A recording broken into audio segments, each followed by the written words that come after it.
कि केंद्र सरकार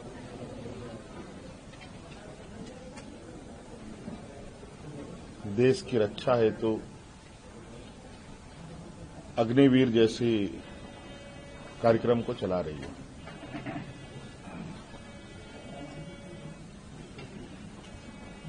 उस विषय को लेकर कई सवाल हैं,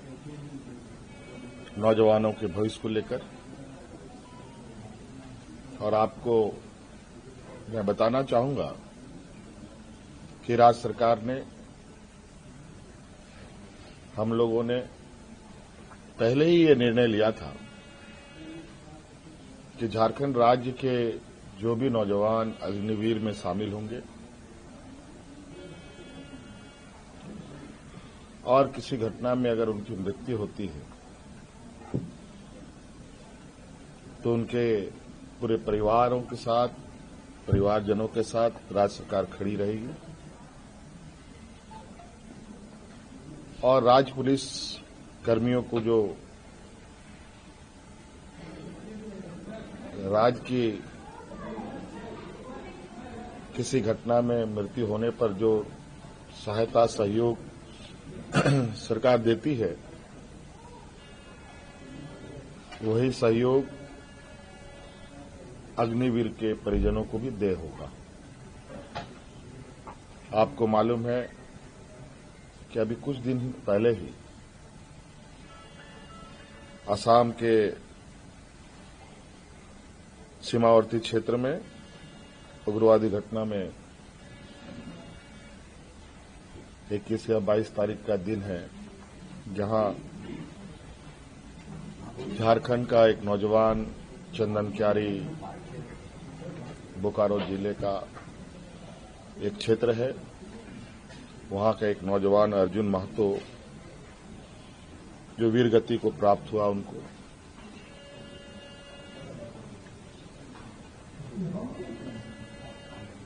और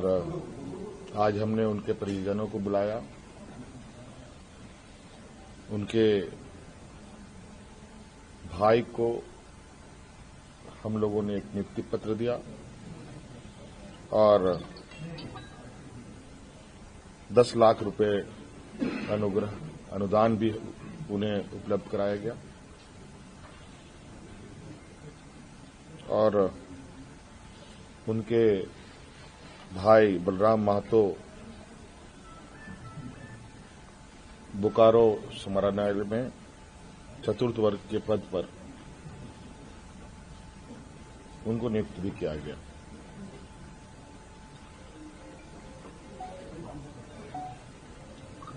लगभग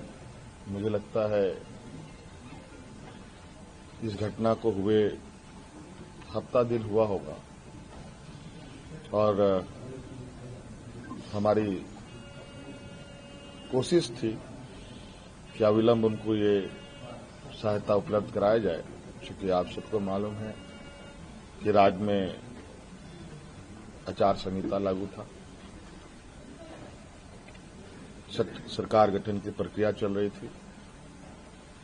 और सरकार गठन होने के पहला कदम हम लोगों ने उस पीड़ित परिवार के साथ खड़ा होने का अपना संकल्प पूरा किया। इसके अलावा आज सभी विधायकों को 81 विधानसभा में जो चुने गए सदस्यों को शपथ ग्रहण हेतु प्रोटेम स्पीकर के रूप में प्रोफेसर स्टेफन मरांडी जी को चुना गया और ये भी निर्णय लिया गया कि आगामी 9 से 12 तारीख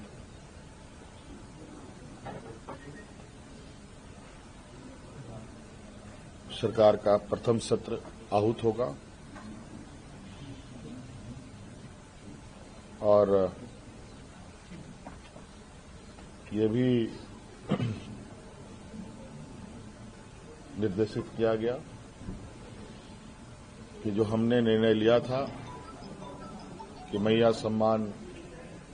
योजना के तहत दिसंबर माह से महिलाओं के खाते में 2,500 रुपये देने का, उसे भुगतान किया जाएगा प्रतिमाह। केंद्र सरकार में हमारा जो बकाया है 1,36,000 करोड़ रुपया,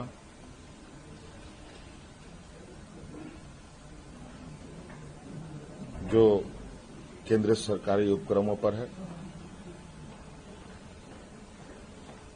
उसकी वसूली के लिए कानूनी कार्रवाई प्रारंभ की जाएगी।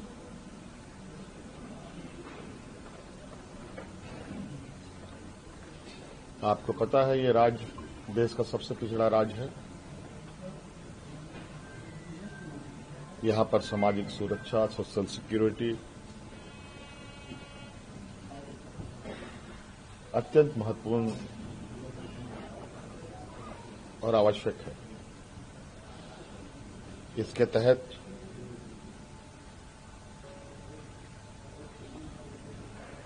राज्य के गरीब गुरबा लोगों को उनकी आर्थिक स्वावलंबी कैसे बने और इसको लेकर सरकार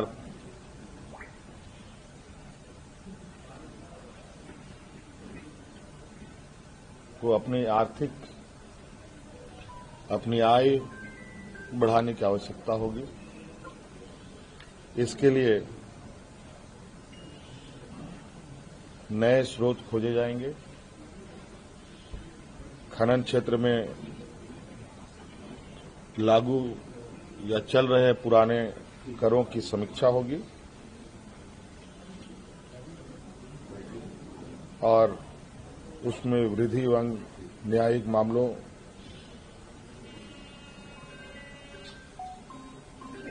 जो लंबित है उन सबको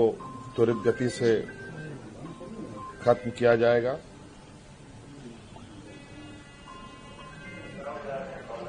खनन क्षेत्र में कितने अधिक करें बढ़ाई जा सकती है, इस पर सरकार आगे बढ़ेगी। आप सबको मालूम है कि हम लोगों ने उत्पाद सिपाही में भर्ती की प्रक्रिया पूरी कर ली है, लेकिन इस प्रक्रिया के तहत बड़े पैमाने पर नौजवानों की जाने गई हैं, जो बहुत ही दुखद घटना के रूप में हमारे सामने आया है।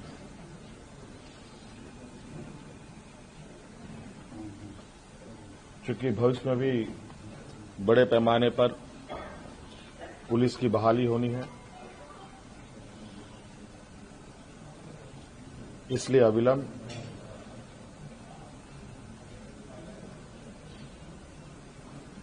पीछे हुए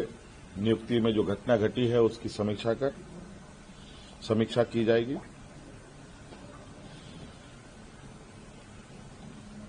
राज्य में सभी रिक्त पदों पर नियुक्ति के लिए जेपीएससी और जेएसएससी तथा अन्य प्राधिकार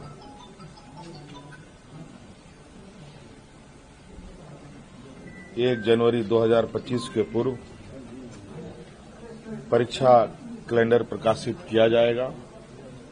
और जो लंबित रिजल्ट्स हैं उनको प्रकाशित किया जाएगा। साथ साथ में ये भी निर्णय लिया गया, असम में जो वहां के चाय बागान में बरसों बरस से यहां के मूल वासियों को ले जाया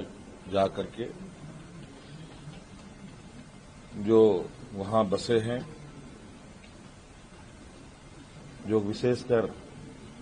जनजातीय समूह जो झारखंड मूल के हैं, उनकी दशा एवं उनके भविष्य में दिए जाने वाले सुविधा का अध्ययन के लिए सर्वदलीय प्रतिनिधिमंडल एवं पदाधिकारियों का दल असम जाकर जमीनी स्तर पर अध्ययन करेगी और सरकार को प्रतिवेदन सौंपेगी। न्यूज नेशन अब व्हाट्सएप पर खबरों की ताजा अपडेट के लिए न्यूज नेशन के इस क्यूआर कोड को स्कैन करें